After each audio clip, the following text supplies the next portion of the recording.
So here I am working on doing some projects and everything, trying to get some more content into my YouTube channel.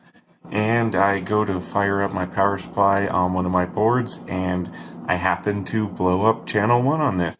So before I get too much into tearing this apart, I just wanted to show you what the symptoms of it were. So got channel 1 on here, 5 volts. Let's set our output to something ridiculous like maybe an amp here, and then turn it on. And as you can see, it's basically a short circuit. So something's definitely going on here. So we're going to have to figure that out. And maybe we can get some FLIR images on here. All right, let's get started. Well, I got most of the screws taken off on this, so hopefully I can kind of get this all in the shot here while I flip it out and we kind of see what's broken on this. There's not too much to take off on these, just the bumper pads and some of the screws in the back to get it out. And then we'll just kind of flip this over. There is one plug we need to plug. There we go. And we'll flip this over and see what we can see. Well, I definitely think I see our problem right there. If I can get some light on it. Hold on a sec. So I zoomed in a little bit better here, but as you can see, looks like we definitely blew up our reverse voltage protection diode here. Yeah, definitely just blew the door right off of this thing. So I'll go ahead and look at the other parts here on one of the other ones. And it looks like it is an SR380. So I'll try and find an equivalent diode to that and replace that. But we can go ahead and take a look around at it just to double check nothing else is broken. We'll put the FLIR on it too as well. But I think, yeah, as you can see, I'll try and get a better shot for us. Breaking everything here. Definitely looks like it's got the upgraded Infineon pass through there, and it doesn't look like we blew anything else up. So yeah, I'll go ahead and see if I can find that part and get a new one ordered and get that replaced. Yep, so it's definitely that diode there. Some other stuff gets warm, as you can see on the thermal image here. But really, if we pay attention here, I'm going to flip it on. And ready? See, look at that. So that's 2 amps going in there. So that's definitely our problem. So you can see how hot that gets. So I'll go ahead and turn that off. And everything else looks okay. Thanks to some internet and movie magic, I have a replacement part that should be suitable to replace that reverse protection diode here. A few things to point out though that I noticed when I was tearing it out here is there is a guard ring around this op amp here. Now they've kind of covered up and ground off what op amp this is, but if you notice these gold tracks here that are eniged but not covered, that go under here.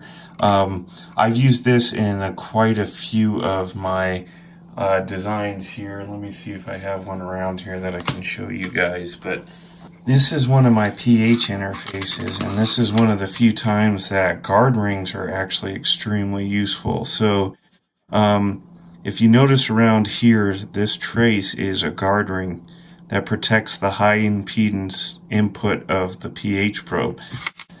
So whatever they're doing in here, they felt it was needed to have a guard ring. Now it doesn't go all the way under here because I'm assuming that this might be have a thermal package where it's got the exposed pad underneath, so they couldn't bring this under and everything. But I just thought I'd point that out because I noticed there was a guard ring on that. Well, we got our overhead set up here. Let's go ahead and dig into this and get this repaired. Get my iron turned on. Get my solder wick here, and just in case I need some flux, we got our flux. Alright, iron's warmed up here. So here's the part we need to replace. As you can see, we blew it up. We'll inspect it much better when I take it off, but That's this right here, as you can see, so we're going to go ahead and pull that off. First thing I'm going to do is, it's probably lead-free solder, so I'm going to replace it with leaded solder to make it a little easier to pull it off. So we'll get in here.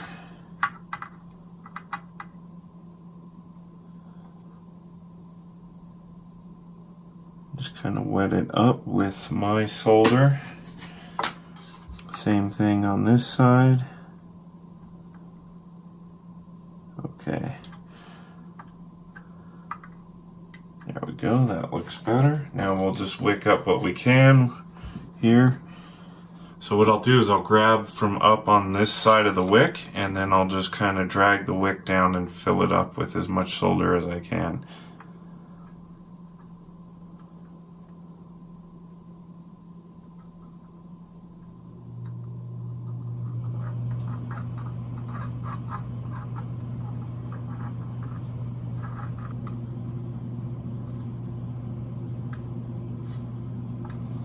Okay, that should be good for that one.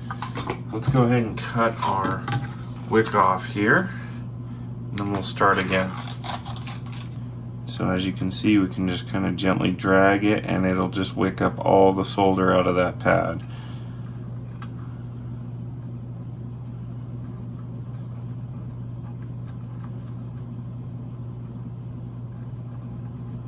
So now what we can do is heat each side up and then kind of push it through. And then I'll heat the pin up, and then I'll try and push it down. As you can see, it's moving a little bit. Okay, now we'll go to this side and we'll repeat. There we go, that one went real easy. And then we'll go back to this side. Go, and a little bit more. There we go, that should be out. Now we'll flip it back over.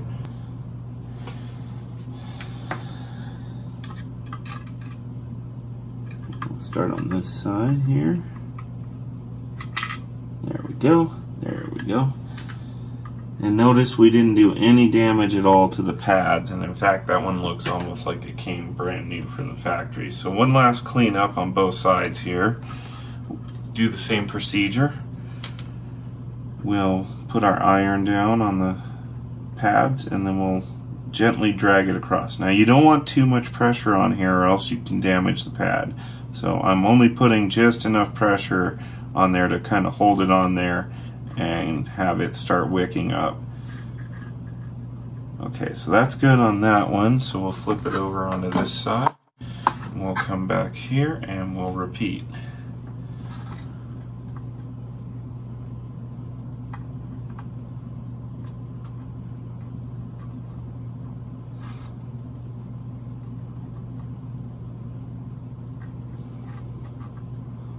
Alright, so we'll clean all that flux off, so that won't be a problem. You can kind of flip it over. I'll see if I can flip it and then put it into the view for you guys. Here we go. And there we go. So those are pretty good looking pads, and we can definitely work with that for the replacement. And I'll go ahead and show you how to clean this off now on the other side. So we'll do both sides actually, but we'll show you how to clean it off now. Okay, so really all you need for this is a brush, a horsehair brush. I tend to cut mine at an angle pretty short, so I have one that I can kind of dig into and scrape pretty good, and then a side that's soft. Now this one's a little too short. I got a little too aggressive on it, but it'll work for what I need right now. And the other thing that I get asked a lot is this little Pros Kit pump bucket and what's in it, and it's isopropyl alcohol. So you can get those at your drugstore. It's rubbing alcohol.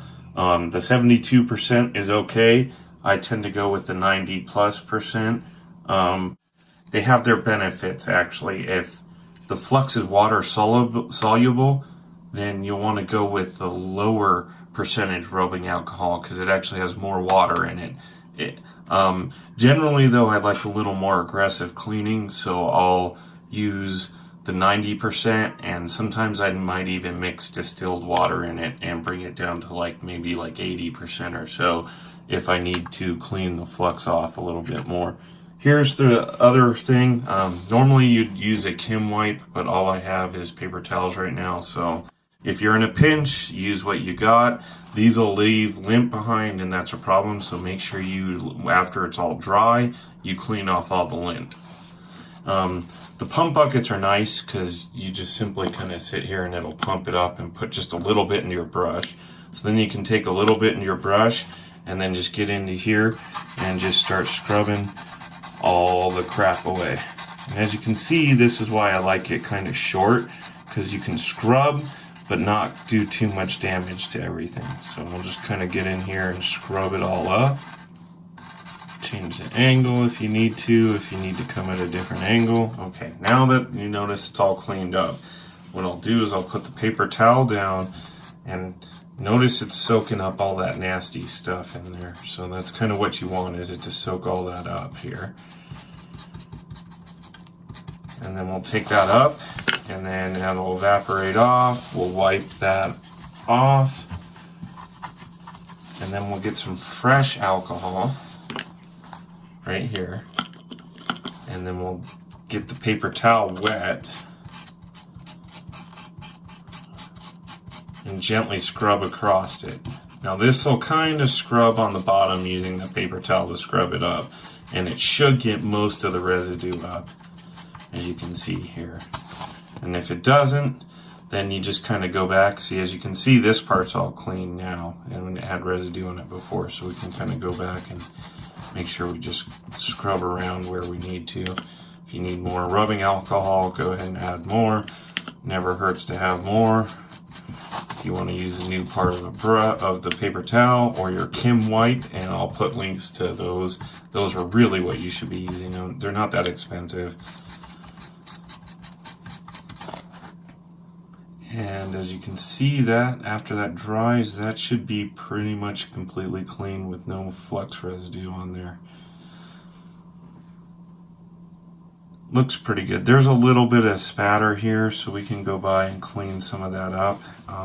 So just, if you want, you just kind of scrub around on it. The paper towel will clean up the residue, and then really only leaves behind the rubbing alcohol that's clean. So if you notice anywhere that's kind of dirty, you can just clean that up like that. Anyways, I just wanted to give that tip. I get asked a lot for that. So that takes care of that. And then what we can do is flip it onto the other side, clean up the other side, and then we can put the new part back in. Same procedure. I'm going to go ahead and get my brush over here this time so you can kind of see it. Get that wet, and then I'll just get in there and kind of scrub around to make sure we don't have any flux on there. Then we'll get our towel, clean up the bad stuff. So that should take care of that, as you can see. I don't think the rubbing alcohol anymore. And if you want to know what we cleaned up at first, that's leftovers of all the flux and everything that we pulled off. And then on the other side too as well. So as you can see, it does a really good job of pulling this up. That's why you want to do that step of where you kind of scrub it around on here. Never really seen a diode blow in half like this, but it's kind of cool because it lets us look inside of the construction of this and see how it's made. And as you can see, you see the PN junction right in the middle there. It's a big guy, as you would expect for a 3 amp 80 volt Sparky diode. Sure, I guess we did something bad. There must have been a transient that exceeded the 3 amps is my guess. So we have our replacement diodes here. So it's an SB380 from On Semiconductor, and this one was an SR380. I'm guessing, I'm not sure the make from it. I only see the HY on it, so I'm not sure who made that. My guess is this is just Sparky barrier diode, and then they just call this one a Sparky rectifier diode. They're both the same thing, essentially. So this should work as a perfect drop-in replacement on that. So we'll go ahead and get this all bent up and put in here. For those who have the same problem, this is the part number I ordered from DigiKey, and if you need one, well, there you go. anyways, let's go ahead and get this cleaned up and bent. One thing that you can always do is if you got the old part like this, you can kind of use it as a guide. Looks like it's pretty much bent just right at the ends of it there. So we'll just kind of bend those and check the fit here. Make sure it's good. Looks like I need just a little more in. That should take that. Oops. Should take care of that there. There we go. Dropped in, replaced. We'll flip the board over and we'll solder it in place. Flip it this way so you guys can kind of see. Zoom in a little bit for you. Now, one thing I'll do is I'll show you a trick here that I do, is I'll put just a little bit on each pad. There we go. There we go. See, it just wetted up just a little bit. There we go. Now we can cut it and then finish the job. It's not done yet because we definitely didn't do a good enough job on there. So we want to cut these.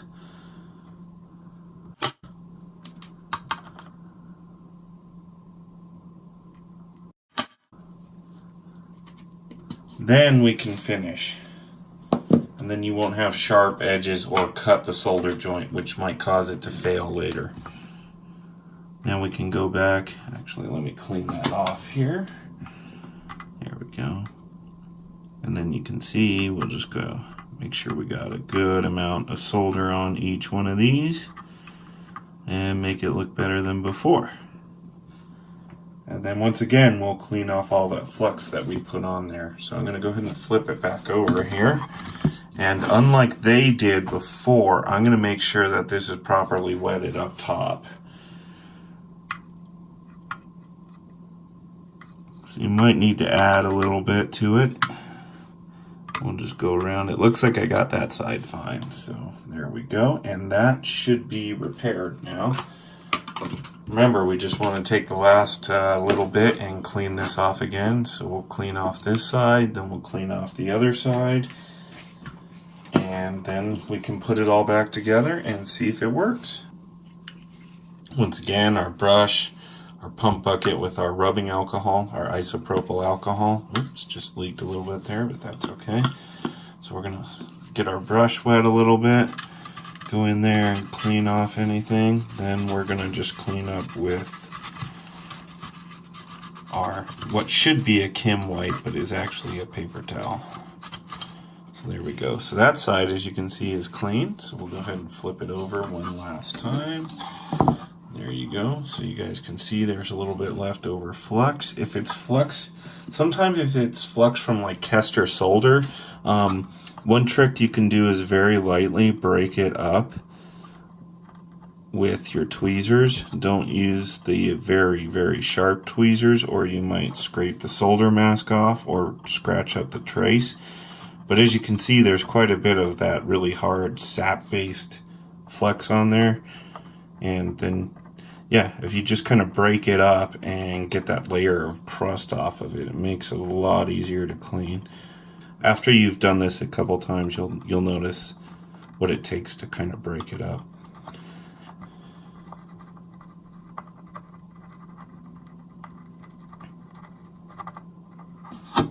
Then you can use your brush with the nice scraping bristles on there with some rubbing alcohol on it and just get in there and scrape pretty good.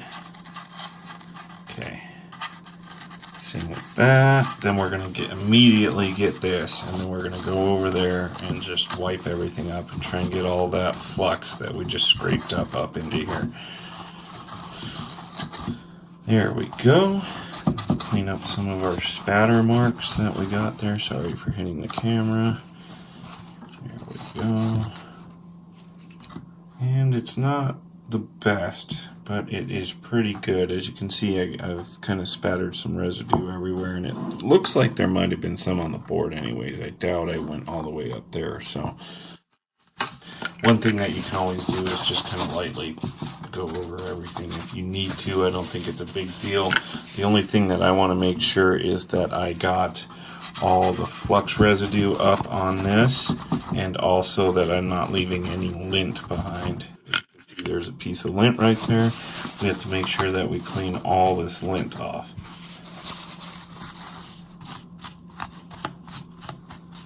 Okay, there we go. And that should be pretty good. I don't think I need to clean that anymore. This side looks good. We should be able to power this board back up, or hook everything up, power it up, and see if it works. Let's go ahead and see if that repair worked. We'll power this thing up and see if we can see a stable voltage without shorting out on one. So as you can see before, when we did this, it would just basically be a short. And shall we try and power it up? And look at that. I think we went ahead and got this guy fixed. I'm very glad, because this is one of my favorite power supplies. Even though it has its flaws, it's very useful and it's extremely repairable. Some of the other supplies out there, while they're pretty damn good, they are not so repairable. This thing has very common parts. Some of the op amps, which they ground off, it's kind of obvious what they are. And if not, you can figure them out and find an equivalent part that should work if something were to happen. But it seems like most of the time you blow up the components that you expect to blow up: the fuse, the protection diodes. Yeah, so I'm pretty happy with this repair. Now I can put this to work with some of the stuff that I was working on. For example, in the background you might have seen this. You're wondering, oh geez, what is that? A lot of people ask me, hey, what about cheap iron? And I built my own kind of iron that uses the RT probes here from Weller, and they're very easy to work with. So I'm gonna go ahead and put a video on that. But I wanted to repair this, and I might as well do a video for the repair of it. For all my followers that have been following me ever since my first videos, I'm sorry it's been a long time since I posted, but I've been very busy.